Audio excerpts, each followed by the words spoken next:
Olá pessoal, hoje nós vamos falar um pouco mais do conteúdo que estamos aí aprendendo na mentoria. São conteúdos de extrema relevância, tem feito diferença na minha vida e hoje eu tô querendo trazer para você mais um pouco do transbordo de tudo que eu aprendi. Pessoal, é complicado eu dizer para vocês que isso é o conteúdo completo deles, porque não é, tá? É uma parte. Se você quiser participar, quiser assistir esses transbordos, né? Essas aulas que eu tô trazendo aqui, as aulas na íntegra com os mentores, sinta-se à vontade. Vou deixar aqui o canal deles na descrição do vídeo, tá bom? Mas o que eu quero trazer aqui para você é que você entenda que esses conteúdos, eles são vivos e eficazes, porque eles são verdades, muita parte deles trazidas da palavra de Deus, tá bom? Então isso vai fazer diferença na sua vida e na minha vida. E hoje eu quero trazer para vocês um pouquinho do transbordo dessa aula que foi falado hoje a respeito de constância. Você já parou para pensar o que é constância? Constância é quando você faz algo com uma frequência e uma regularidade, tá bom? E como assim? Quando você faz algo de maneira repetitiva, cotidianamente e com uma frequência, né? Uma frequência seja diária, uma frequência semanal, algum tipo de frequência. Isso é constância. E muitas vezes as pessoas pensam que você precisa ser motivado para ser constante. Gente, motivação não gera resultados. Porque motivação nada mais é do que um instrumento que você pode utilizar para ser constante. Como assim? Por exemplo, pessoas que são apenas motivadas e não aprendem o que é constância, não se tornam constantes, essas pessoas elas vão começar tudo muito assim, muito cheio de gás e de repente elas vão parar tudo, porque a mesma forma que veio de uma vez, vai embora de uma vez com muita rapidez. Como por exemplo, ó, ir para academia. É uma coisa que normalmente, tá chegando o verão, vamos ter aquele, né, começar a perder peso, ter aquela, mudar o corpo, melhorar, tá calor, eu tenho um novo ânimo. Rapidamente a gente vai e é motivado. Aí vamos lá. Uma semana, vai lá 3 vezes por semana, rapidinho, corre, né? Ou vai todo dia, dá uma corridinha de meia hora. Quando passou uma semana, 2 semanas, essa motivação vai começando a acabar. No primeiro dia de chuva, por exemplo, hoje tá chovendo e tá frio. Vai caindo, começa a chover. O que acontece com a gente? A gente já fica, ai, tá chovendo, podia fazer uma pipoquinha, sentar e assistir um filme. Eu preciso ser constante. Eu não tenho essa constância e preciso ter. Então, quando a gente tem essa intenção, a gente precisa aprender a usar essas motivações como instrumento para se tornar constante. Como assim, Eliette? Parando para pensar assim, ó, vou usar a minha motivação para instrumentalizar a minha constância. Como que eu posso fazer isso? Através de usar aquele momento, eu vou começar a academia, mas para que eu não pare, como é que eu posso fazer? Eu posso começar a usar estratégias, por exemplo, de recompensa e punição, por exemplo. Como assim, Eliette? Se a semana inteira eu for para academia, eu conseguir fazer aquilo que eu me propus, essa vai ser a minha regularidade. Conseguir fazer isso, então o que eu posso desfrutar? Então eu vou pegar R$ 100 para eu gastar com o que eu quiser.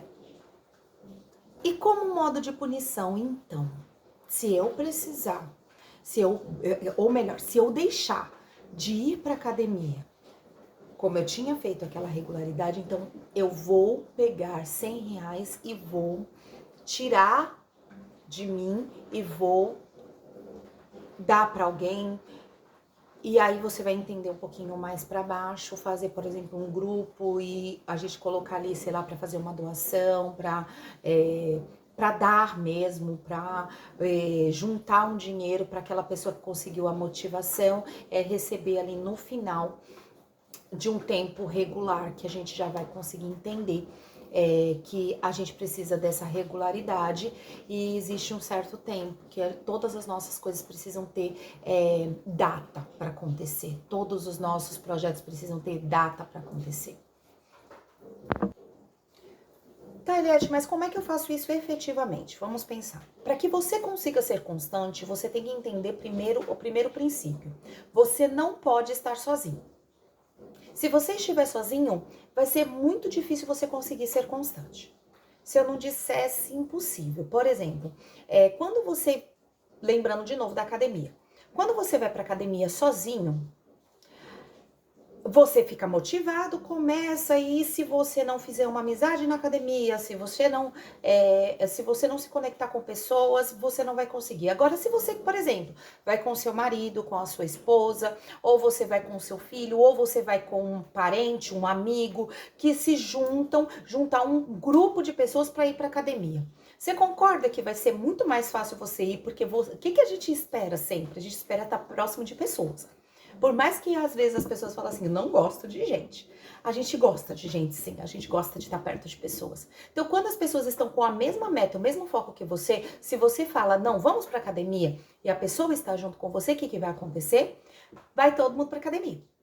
Mesmo aquele que tá borocochô. Hoje eu tô borocochô. Aí liga, por exemplo, alguém da minha família com quem a gente combinou que vamos todos os dias pra academia. E liga e falar, vamos. Ah, não, hoje tá chovendo. Hoje mesmo tá chovendo aqui, tá frio. Ah, não quero. Não, você falou que a gente ia, vamos. Aí você, o que você faz? Você levanta aí, vai. Além disso também, quando você faz, por exemplo, se você tem um grupo de pessoas que aí vocês fizeram um desafio, olha, vamos ver, vamos 3 vezes por semana, segunda, quarta e sexta, tem que todo mundo ir. Nem que não seja juntos, na mesma academia, mas que a gente tem um grupo de pessoas e todo mundo falou que vai 3 vezes na semana pra academia. Não foi 3 vezes por semana, a gente vai ter lá a caixinha que vai ficar lá. E aquele que conseguir cumprir o desafio do começo ao fim vai receber esse valor da caixinha lá no final do ano. Gente, isso faz você se motivar aí. Então, você se torna constante por causa da motivação. Por que da motivação? Você vai ficar motivada a não perder dinheiro. Quando você fica motivada a não perder dinheiro, gente, já ficou motivada para não perder dinheiro?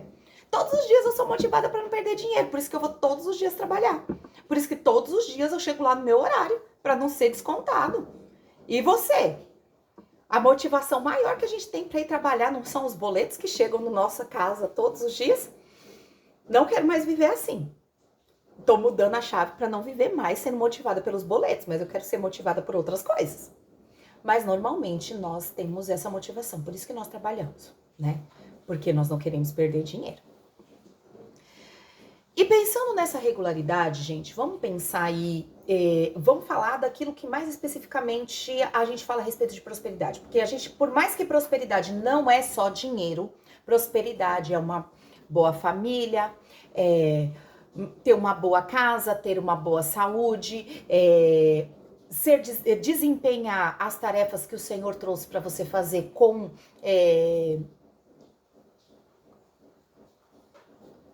realmente assim, com excelência. Pronto, achei. Quando você faz as coisas do Senhor também com excelência, gente, isso é a maior motivação que nós podemos ter no dia a dia. Mas aí, como é que eu faço? O mais importante que eu quero falar para você a respeito da constância. Vamos falar de dinheiro, vamos falar de investimento. Uma pessoa, normalmente, assim, se eu parar pra pensar agora, o que eu queria? Eu queria R$1 milhão.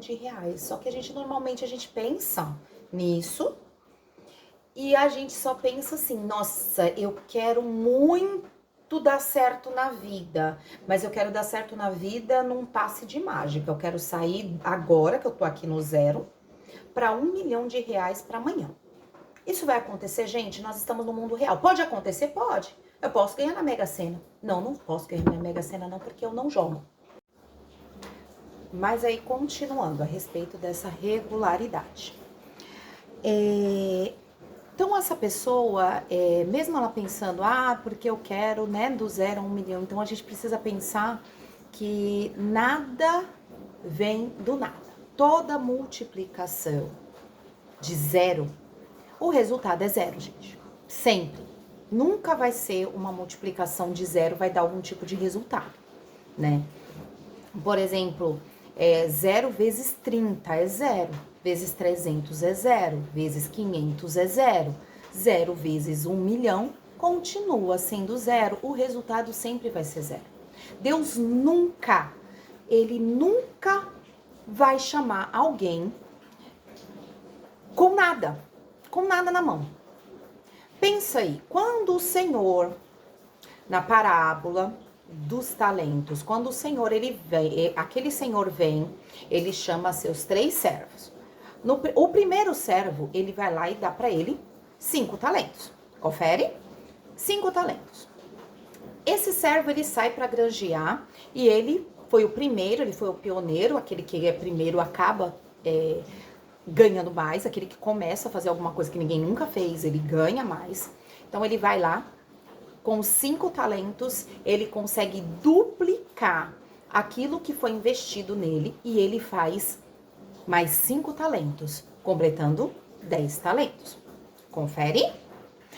O segundo servo, o Senhor foi lá e deu para ele 3 talentos. 3 talentos. Ele foi lá, granjeou com a capacidade dele, ele foi lá e conseguiu duplicar de novo. E ele volta para o seu senhor, então, com 6 talentos. Mas aquele, que ele não tinha nada, mas aí foi dado 1 para ele. E ele não se esforçou, ele não quis fazer, ele pega e volta com 1. E aí o que acontece nessa parábola? Que nós conhecemos de cor e salteado. O Senhor vira, e todos os outros recebem o servo bom e fiel. E esse não, ele não é visto como bom e fiel. Ele vira e fala, pelo menos que você tivesse colocado o meu dinheiro para os banqueiros, porque pelo menos os juros eu teria recebido. Não, eu te dei, eu confiei em você, e você pega, esconde, diz que eu planto onde eu não colho, né? Não, eu colho onde eu não planto, e você diz que ficou com medo e escondeu.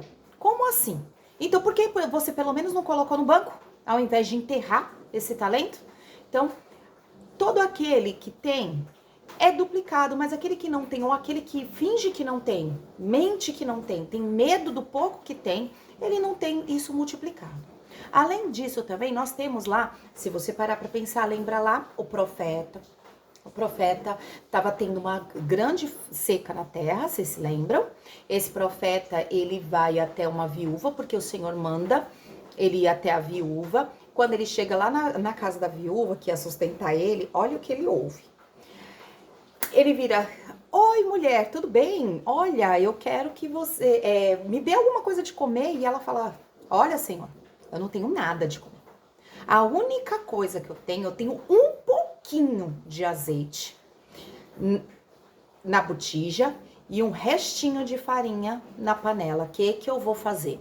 Eu sozinha com o meu filho. Eu vou fazer 2 bolos, vou assar, nós vamos comer e ficar esperando a morte chegar, porque não temos mais o que fazer. E o profeta apenas vira para ele e fala, olha, faz isso que você tá falando. Porém, primeiro faz um pequeno bolo para mim, porque eu tô com fome, e depois você faz para você e pro seu filho. E o que a palavra descreve? Que aquele que ela falou que ela não tinha nada a não ser aquele pouquinho. E a palavra descreve que eles foram, aquela farinha e aquele azeite foi multiplicado e eles foram sustentados até quando terminou aquela seca naquela terra. Você já parou para pensar nisso? Então, assim, Deus não faz multiplicação do nada. Deus sempre faz a multiplicação a respeito de coisas que nós já temos na nossa mão. Porque Deus nos deu capacidade, certo? E aí, parando para pensar nessa questão, né? Já dei esses 2 versículos bíblicos. Na verdade, não dei os versículos, né? Eu coloquei aqui esses 2 textos bíblicos, mas estou falando para vocês com as minhas palavras. Mas eu querendo pensar hoje a respeito também de dinheiro, pensar como que a gente faz para sair, por exemplo, do emprego. para ter diversas fontes de renda, porque nós precisamos ter diversas fontes de renda. A Bíblia diz isso, gente. Vocês já viram isso na Bíblia? Eu vou colocar para vocês aqui alguns versículos. Vou começar a passar agora, ó. Vai ter alguns capítulos bíblicos aqui que vocês vão estar podendo desfrutar. Dê um print. Vai printando, dá um print agora, dá outro print que eu vou colocando os versículos aqui e vou continuar o meu vídeo, ok? E todas essas pessoas aí que eu acabei de descrever para você, todos eles tiveram, nunca parou para pensar, lê lá de novo Davi e veja que Davi ele foi pastor de ovelhas, ele foi servo, tudo que tá aqui descrito, Davi foi. Leia esses versículos bíblicos, esses capítulos bíblicos aqui que vai mostrar para você que Davi, ele tinha diversas profissões, ele tinha diversas fontes de renda. Tá ok? E como é que a gente faz isso, Eliette? Eliette, eu sou funcionário, eu sou seletista e você também é funcionária. Você tá fazendo o quê? Você abandonou seu emprego? Não, gente, eu não vou abandonar meu emprego agora. Hoje não é a minha meta essa, porque eu gosto do que eu faço, eu tenho prazer no que eu faço. Não estou em sala de aula, porque eu precisei de um novo desafio, que eu gosto de desafios. Acho que todo mundo já percebeu que eu gosto muito de desafios.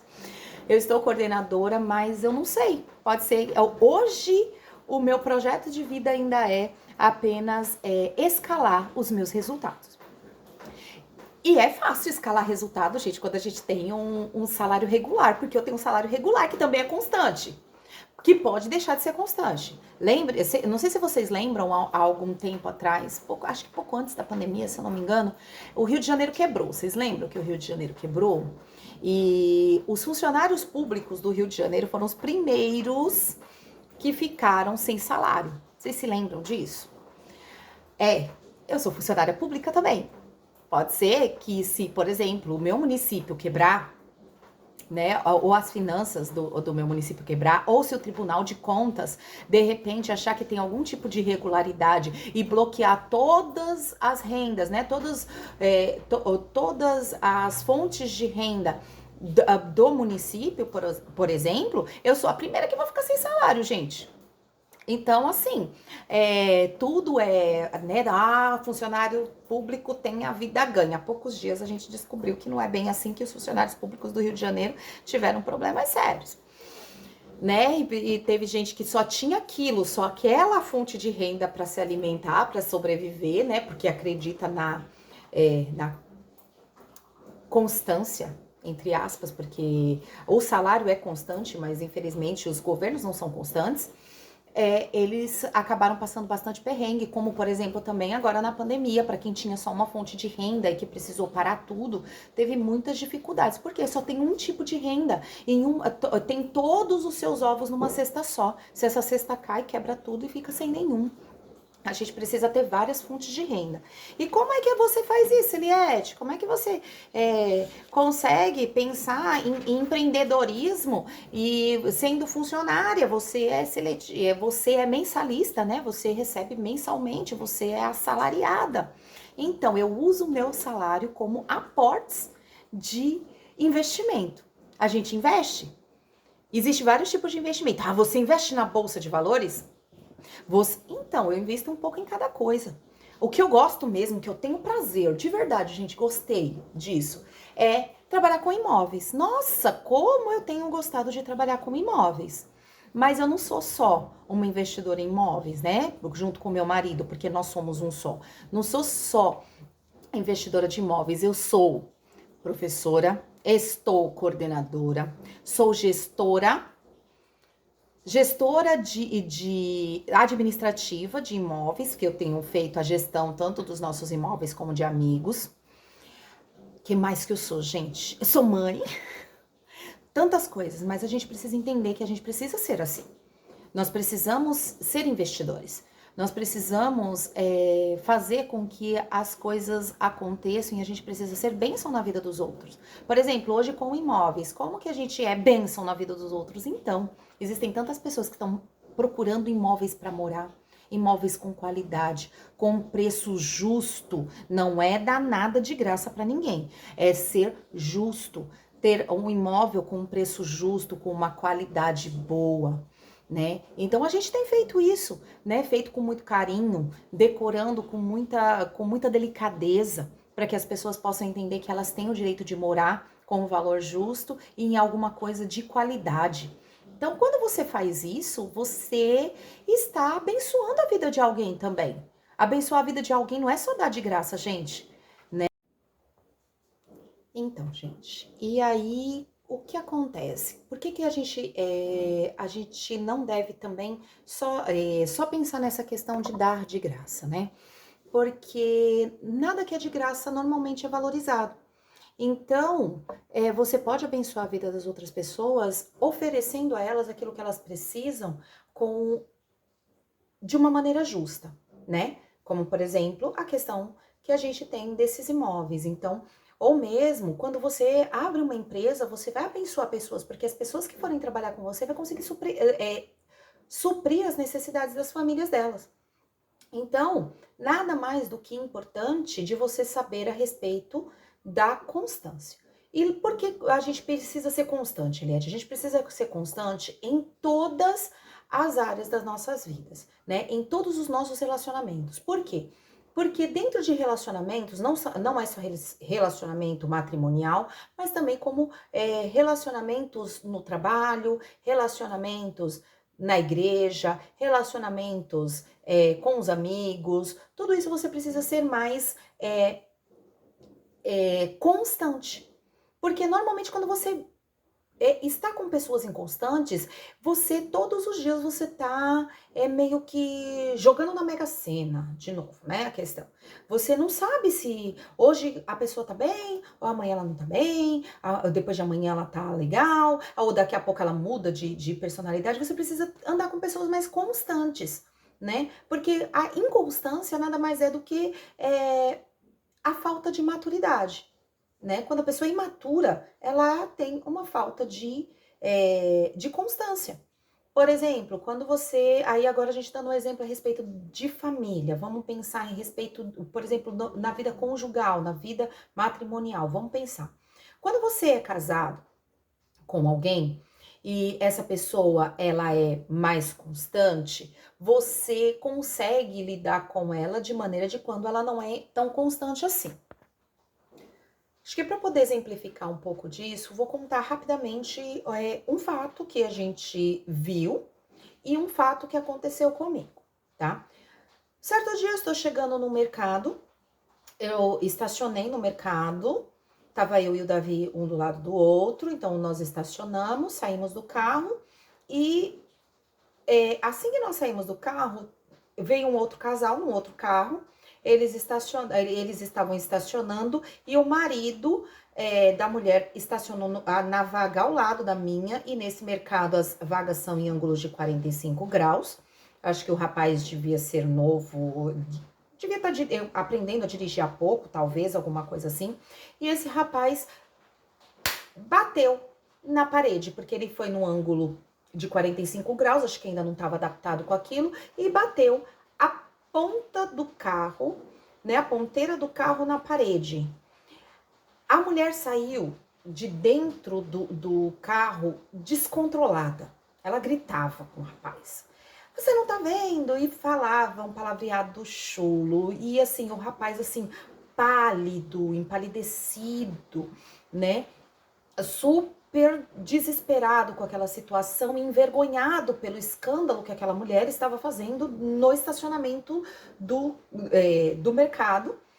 E nós vimos até depois, quando a gente entrou para dentro do mercado, vimos tudo aquilo, fomos para dentro do mercado. Quando nós voltamos, que fomos pro carro, quando eu vi, não tinha acontecido nada, nem aconteceu nada com o carro, nem arranhou. Ele deu uma encostada, né? Não estava nem amassado o para-choque. E a gente viu aquele descontrole daquela pessoa, né, da mulher gritando com o marido e ele bem nervoso. E aí eu vou contar o que aconteceu comigo. Eu estava no mercado, eu estava com a minha sogra. Na verdade, eu tava indo encontrar com a minha sogra para ir ao médico. E quando eu fui entrar no mercado não, no estacionamento para comer alguma coisa para poder chegar no médico, né, já alimentada. Quando eu tava entrando, uma pessoa tava saindo pela entrada, eu parei o carro, bateram em mim, eu bati nessa pessoa. Gente, é um momento assim complicado, porém aconteceu aquilo, de imediato eu tava sozinha, graças a Deus, olhei as pessoas e tal, e a primeira coisa que eu fiz, a primeira ação que eu tive, além de sair, perguntar para as pessoas se estava tudo bem, foi ligar pro meu marido, porque ele é a pessoa em quem eu me apoio em todo o tempo, né? É a pessoa que, qualquer problema que eu vou ter, eu quero contar para ele. Qualquer segredo que eu tô sabendo de alguém, meu marido vai saber, gente, porque nós dois somos um só. Então, a primeira pessoa com quem eu contei foi pro meu marido. Quando eu liguei pro meu marido, eu tô tão acostumada a saber a constância que o meu marido tem, que meu marido é uma pessoa constante, que ele falou comigo. A primeira coisa que ele me perguntou, nunca vou me esquecer disso, foi: você está bem? Quando eu falei, eu bati o carro. Você está bem? Eu tô bem. Você machucou? Não, eu não tô machucada. Alguém se machucou, aí foi o momento que eu tinha falado com todo mundo. Aí foi o momento que eu parei e eu olhei para as pessoas de verdade para ver se tinha alguém sangrando, alguma coisa, porque você tá tão no automático. Ele me trouxe calma e eu consegui olhar para as pessoas, também não tinha ninguém machucado. Na sequência ele perguntou para mim, falou: "O que você quer que eu faça? Você quer que eu já faça um boletim de ocorrência? Você quer que eu vou para ir com você? Você acha que o carro vai conseguir andar ainda? Tá muito destruído?" Eu falei: "Olha, tá bem destruído, não sei como é que tá, mas abre aí já para ir fazendo o boletim de ocorrência para eu ver." Então, assim, o meu marido é uma pessoa constante. E estávamos ali, o rapaz estava muito nervoso, porque a mulher estava no telefone também, porque ele bateu em mim porque ele estava no telefone, né? Provavelmente aí num descontrole. Mas e quantas pessoas a gente vê na vida que se sai com o carro da família, uma mulher ou mesmo marido, que se bater, tem medo, às vezes tem mais medo de ligar pro marido para contar que bateu o carro, pensando, né, no meu caso, eu pensei em ser acalentada pelo meu marido, ser confortada por ele, eu fui confortada por ele. E quantas mulheres pensam exatamente ao contrário? Meu Deus do céu, eu tenho como esconder esse carro pro meu marido não ver, porque senão ele pode enlouquecer, ele vai poder até me bater. Quantas têm essa postura? Por quê? Porque tá num relacionamento sem constância, porque as pessoas que são inconstantes, você não sabe quais são as reações delas, né? Se queimar um arroz, às vezes vira a tempestade dentro de casa. Porque são pessoas inconstantes. E por que nós precisamos pensar em constância, gente? A gente precisa pensar em constância porque a constância, ela faz você ter uma estabilidade emocional. Você precisa ser estável emocionalmente. Você precisa ser amadurecido. Você precisa gerar amadurecimento através da constância. Quando você começa um relacionamento, as coisas são mais conturbadas, mas quando você está junto, você cresce e amadurece com constância, você tem constância no seu emocional, no seu caráter, você não vai ter esses momentos de instabilidade. E dentro de um relacionamento, isso é muito importante, gente. Dentro de um relacionamento, precisa ter constância. Não dá para eu pensar, e eu paro para pensar a respeito do meu marido e eu. Às vezes a gente vê outras pessoas falando outras coisas e eu fico pensando, meu Deus, como essas pessoas vivem isso? Não é possível que essas pessoas estão casadas há tanto tempo e vivem isso. De, por exemplo, não poder dar uma carona para um colega de trabalho porque o marido enlouquece. Ou o marido não poder dar carona para uma colega de trabalho porque enlouquece. Porque eles não têm uma maturidade. Por quê? Porque não aprenderam a se respeitar e ter um caráter constante. Porque eu tenho certeza, gente, de verdade, sem medo de errar. Eu estou com meu marido há 19 anos.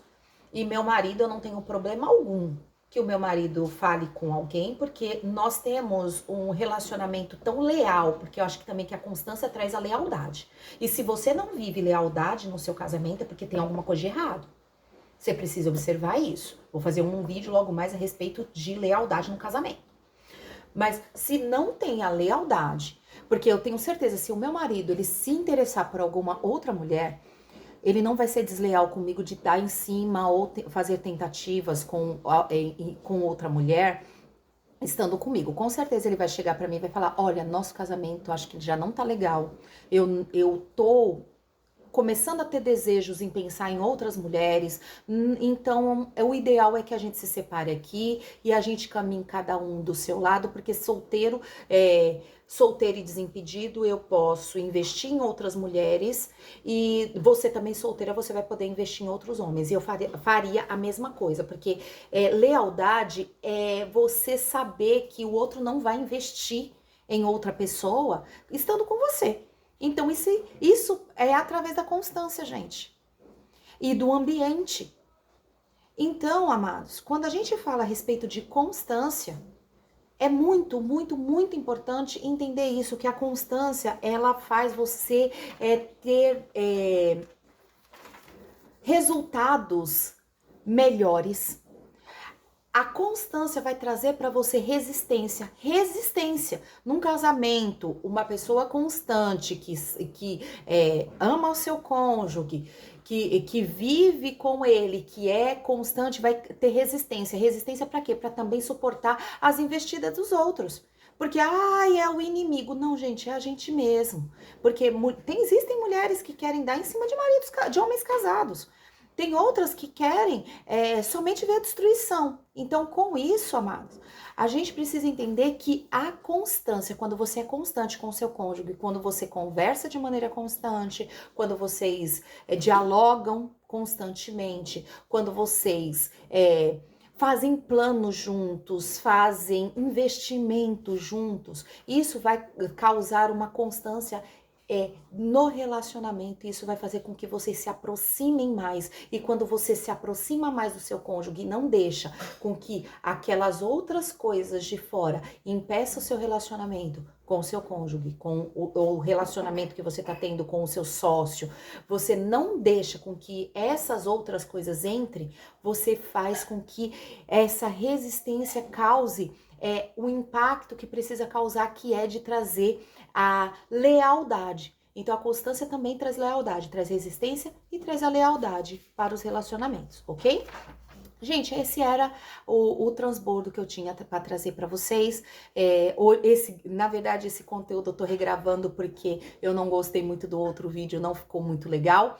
Então, eu peço aí que vocês, se vocês gostaram desse conteúdo, dá o seu joinha aqui antes de nós orarmos, se inscreve aqui no canal, é só clicar aqui embaixo e vamos fazer uma rápida oração para a gente encerrar.